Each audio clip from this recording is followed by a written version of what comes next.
दी glory का episode 1 डांगयुन के साथ शुरू होता है। डांगयुन सेमयोंग सिटी के लिए ड्राइविंग करती है। फिर वो एक अपार्टमेंट में आकर रुकती है और वो वहाँ पर एक घर किराए पर लेती है।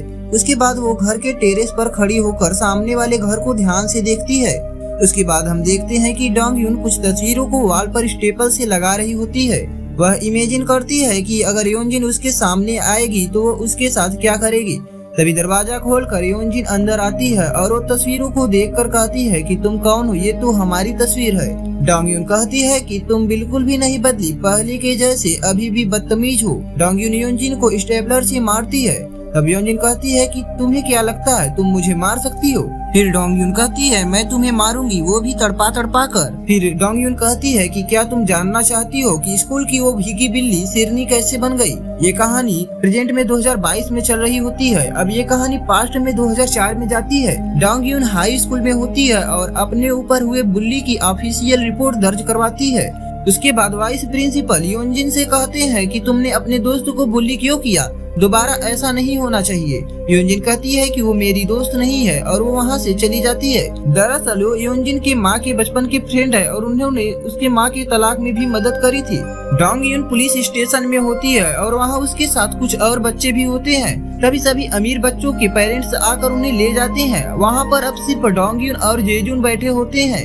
तभी वहाँ पर उनके क्लास टीचर आते हैं और डांगयुन से कहते हैं मुंह उठाकर पुलिस स्टेशन तक चली आई और बात वाइस प्रिंसिपल तक पहुँचा दी। तुम्हारे दोस्तों ने सिर्फ थोड़ी सी मस्ती ही तो की थी, देख लूंगा तुम्हें, अब चलो। तभी जेजुन कहता है सर मुझे भी ले चलो, मैं एक हफ्ते के लिए अनाथ हूँ, मेरे पेरेंट्स एक हफ्ते के लिए गोल्फ खेलने के लिए बाहर गए हैं। फिर टीचर कहते हैं तुम्हें मुझे पहले ही बता देना चाहिए था। वो जेजुन से अच्छे से बातें करता है क्योंकि वो अमीर था। योनजिन की माँ उसे डांटते हुए कहती है कि मैंने तुम्हें पहले ही कहा था कि आज बहुत खास दिन है, लेकिन तुम अपनी हरकतों से बाज नहीं आई। मैं तुमसे इस बात से नाराज हूँ कि तुम एक मामूली सी लड़की को नहीं संभाल पाई। मैंने कहा था कि सिर्फ जेजुन और सारा से दोस्ती रखना। उसकी माँ कहती है कि गुरु माँ ने कहा था कि ओ नाम वाले लोगों से दूर रहना क्योंकि वो तुम्हारे लिए अनलकी है, लेकिन तुम मेरी बात सुनती क्यों नहीं। उसके बाद उसकी माँ उसे गुरु माँ के पास ले जाती है, जिन पर योनजिन की माँ बहुत विश्वास करती है, लेकिन योनजिन ये सब नहीं मानती है। अब अगले दिन योनजिन और उसके दोस्त फिर से डांगयुन को पकड़ कर लाते हैं। डांगयुन बहुत डर रही होती है। योनजिन कहती है तुम इतनी सी बात के लिए पुलिस स्टेशन चली गई, सॉरी मैंने तुम्हें बुली किया,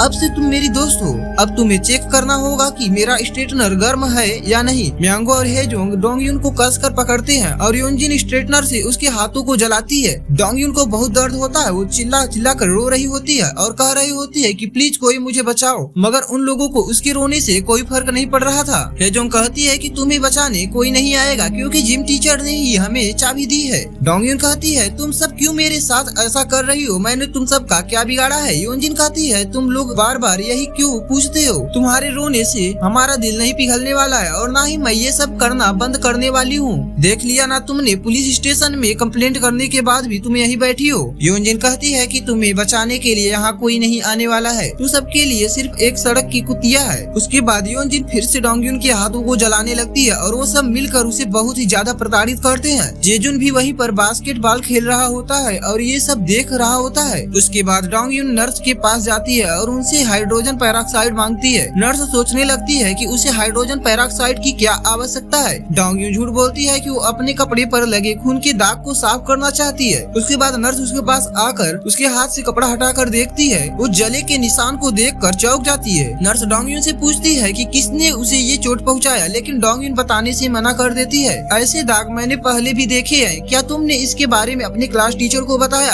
अगर तुम डर रही हो तो चलो मैं तुम्हारे साथ चलती हूँ। और ये किसने किया? तभी योनजिन वहाँ पर आती है और कहती है मैंने पहुँचाया है ये चोट और पिछले बार भी मैं ही थी। थोड़े समय के लिए कहानी के प्रेजेंट में आ जाते हैं, यानी कि 2022 में। अब डांगयुन एक छोटी बच्ची से मिलती है। वो बच्ची कहती है कि तुम्हारे हिल्स बिल्कुल मेरी मम्मी की तरह है। उसके बाद डांगयुन कहती है तो तुम योनजिन की बेटी हो। वो बच्ची कहती है कि तुम मेरी मम्मी को जानती हो।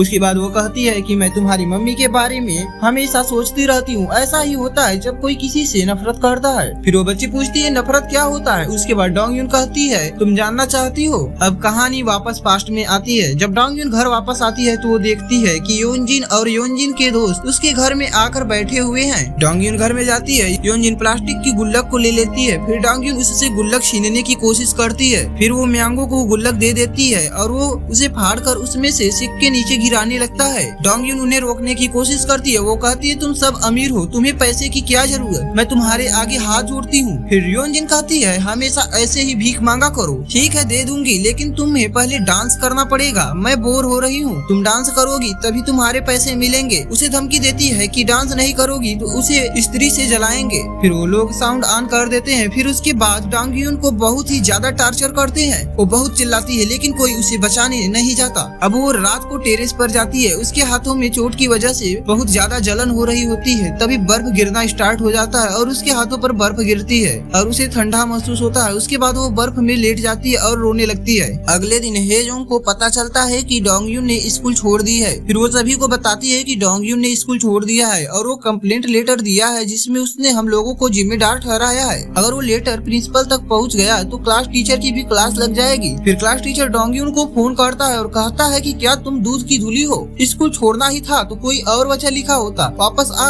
और कोई दूसरा वजह लिख। डोंग यून स्कूल जाती है। फिर क्लास टीचर कहता है कि क्या लिखी हो, ये कुछ बताओगी मुझे। डोंग यून अपनी चोट को दिखाते हुए कहती है कि हमारी रैंकिंग हुई है और आपने भी उन्हें नहीं रोका, इसलिए आप भी इसके जिम्मेदार हैं। टीचर कहता है क्या उन्होंने तुम्हारे हाथ पैर तोड़े, तुम्हारे दोनों हाथ पैर सही सलामत तो हैं। फिर कहाँ रैंकिंग हुई, वो तुम्हारे दोस्त है इसलिए उन्होंने थोड़ी सी मस्ती ही तो की है। दोस्त एक दूसरे को मजाक में चपेट मार ही देते हैं। फिर डोंग यून कहती है आपके बेटे को अभी यूनिवर्सिटी में एडमिशन मिली है, अगर उसके दोस्त उसे चपेट मारे तो आपको प्रॉब्लम नहीं होगी। फिर टीचर कहता है लातों के भूत बातों से नहीं मानते। फिर वो उसे मारने लगता है और कहता है तेरी हिम्मत कैसे हुई मेरे बेटे के बारे में बोलने की। सभी उसे रोकने की कोशिश करते हैं फिर भी वो डोंग यून को मारे ही जाता है। कुछ समय बाद योनजिन की माँ डोंग यून की माँ को कॉल करती है और कुछ पैसे देकर साइन करवाती है, जिसके बाद वो साइन कर देते हैं और पूरा कमरा खाली करके चली जाती है। फिर डोंग यून घर पहुँचती है और देखती है उसका सारा सामान बाहर पड़ा है और सेटलमेंट पेपर भी रखा हुआ है। अब वो एक होटल में काम करने लगती है लेकिन उसके चोट उसे काफी दर्द कर रहे होते हैं। फिर वो वुहान नदी के पास जाकर सुसाइड करने के लिए खड़ी हो जाती है। वो सोचती है कि थोड़ी देर के लिए पानी ठंडा लगेगा लेकिन कुछ समय बाद सारा दर्द खत्म हो जाएगा। वो रोने लगती है और वो ऐसा कुछ नहीं करती। कुछ दिनों बाद हम देखते हैं कि वो सभी लोग एक साथ बैठे होते हैं। वो लोग किसी और लड़की को टॉर्चर कर रहे थे। तभी डोंग यून वहाँ पर आती है। योनजिन अपने दोस्तों से कहती है ये देखो ये खुद ही हमारे पास चली आ रही है। फिर योनजिन डोंग यून से कहती है तुमने हमें बिना बताए ही स्कूल छोड़ दिया। फिर डोंग यून कहती है तुमने अपना सपना साहिवाल पेज पर लिखा था, तुम एक अच्छी बीवी और माँ बनना चाहती हो। फिर योनजिन के दोस्त योनजिन का मजाक उड़ाने लगते हैं और योनजिन पर हंसने लगते हैं। फिर योनजिन कहती है क्या बकवास कर रही हो। फिर डोंग यून कहती है सारा को पेंटिंग करनी है, जेजुन को वसीयत में गोल्फ कोर्स मिलने वाला है, हेजुन को एयर होस्टेस बनना है।